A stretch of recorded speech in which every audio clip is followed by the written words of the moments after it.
Hi, I'm Paul Battaglia, and this is section 3.5, Exponential and Logarithmic Models. You know, there's so much that we can talk about in this section, so many different applications and models that we could go through, and to be honest with you, we just kind of don't have the time to talk about all of them. So I think as a teacher, one of the things we want to do is gauge our students' interest. So I have Gabe and Brittany here with me today, and I'll ask you, what do you do to kind of ask your students, what models, what applications should we talk about?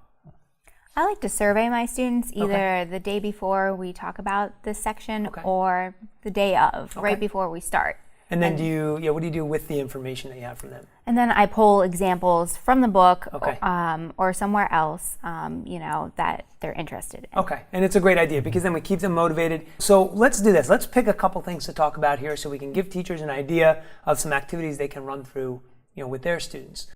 So one activity we can talk about, we're not going to demonstrate here today, is one that involves Newton's law of cooling. What I would do with my class is I would bring a cup of water in and I would heat it.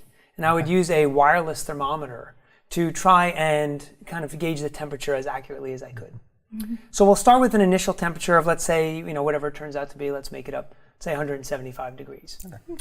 The students will track the temperature. I'll probably put one student in charge of just logging that. I may even put it on their desk and say, every 5 minutes I want you to kind of set your watch or your alarm, and I want you to record the temperature for us. So we'll go about our business in class, and then about 30 minutes later, or however long you wish, we'll use the data to work with Newton's law of cooling. Not only trying to find the constant involved, but as then using that constant to then say, let's make a prediction. How accurate is our model and our data? Can we predict what the temperature of this liquid will be maybe in 5 more minutes? So neat little diversion, and I think it's a really good activity to at least demonstrate what's not really a common law for students to see.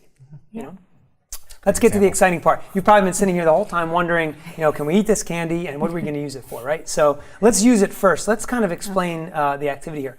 So what I would do is I would kind of throw about 40 to 50 candies in a cup for my students. Really, you can use any candy that has a printed side and a non-printed side. Okay? What we're doing initially, and we won't necessarily tell them this, is we're actually trying to model exponential growth. And you could also do decay with this, but we're just going to, we'll do the growth model for now. So what we'll start by doing is this. We'll just dump out this cup onto our plates. So now what we'll do in order to model growth is we have to start with something, right? So what we do is pick a candy out and put it in the cup. Now, one of the things that's going to happen is we're going to need to keep dumping this candy out and back and forth. And so in order to do that, we obviously don't want to dump it into the plate because we already have more candy there. So what we'll do here is we'll give the students an extra cup. Thank you. You're welcome. And then we'll start the experiment. So as they're recording their data, what they're trying to say, is, at least record, is the idea that the first trial, we have 1 candy. Okay? The only way that candies get added into the trial is if the printed side comes up. Okay? So let's model that right now. All we'll do is we'll just kind of shake it up a little bit, dump it into the cup. Okay? My printed side is showing. Mine is not. Okay. Mine is not. Okay. So I would be the only person who actually adds a candy to the cup. So now in my data, I would say, okay, after trial 1, now I have 2 candies. Okay. And it's okay if you're not reproducing, so to speak, right away. The candies aren't multiplying. So what we want here is we want to just keep accurate data. So then we continue, and they're on their own at this point. So they're just kind of going back and forth. So we'll do it again. We'll dump to the other cup now. Okay. Now what do you have there? Now my printed side is up. Okay. Mine is not. It's not. Okay. And both of mine are up. Okay, so that means now I have 2 printed sides showing, I had 2 candies. So now at this point, this is a good illustration because what we're seeing here is the idea that everybody is in a different place. That's okay. There's nothing wrong with that. See, I think if anything, you probably see students who are looking at each other and, am I on task? Is this okay? I'm different from this person. And that's not a problem. In fact, it's better for us all to have different models because that really is more realistic. Okay, so then we would do it, as we go on until we have used all of the candy. Okay, and so however long that might take, and in my experience, it's only taken about maybe 10 or 15 minutes max. So I don't think you're going to waste too much time, and it's not a waste of time really. I don't think you're going to be burning too much time out of your lesson if you plan accordingly. So what do we do with the data from there? Well, at this point, it's your choice. You can simply choose to end the experiment, have them graph it, and see the model itself. I think it's more exciting if we actually do regression analysis. Let's get a model of an equation to fit the data, and we can kind of see exactly what was happening. What was your base? What was my base? What was your initial value? What was mine? So all that kind of stuff is good. And what we're doing here is we have hands-on learning. We have the students really understanding the concept from the ground up, and I think that's really, really important. So let's get to a different one. Let's talk a little bit about continuous interest, or just compound interest in general. So way back in Ben Franklin's times, he made up his will and amended it a few times. And then in one of those amendments, he actually makes a statement about leaving some money to the towns of Philadelphia and Boston. So we have an excerpt up here. And so if you take a look at that excerpt, you'll see that he says, Ben Franklin says, I'm going to leave £1,000 each to the town of Boston and Philadelphia. Okay?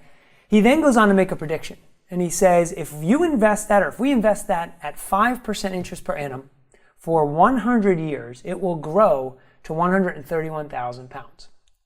Okay, so now we have a cross-curricular activity we can do with the students, and it has a little bit of history to it, a little bit of richness to it. So what do I want them to do?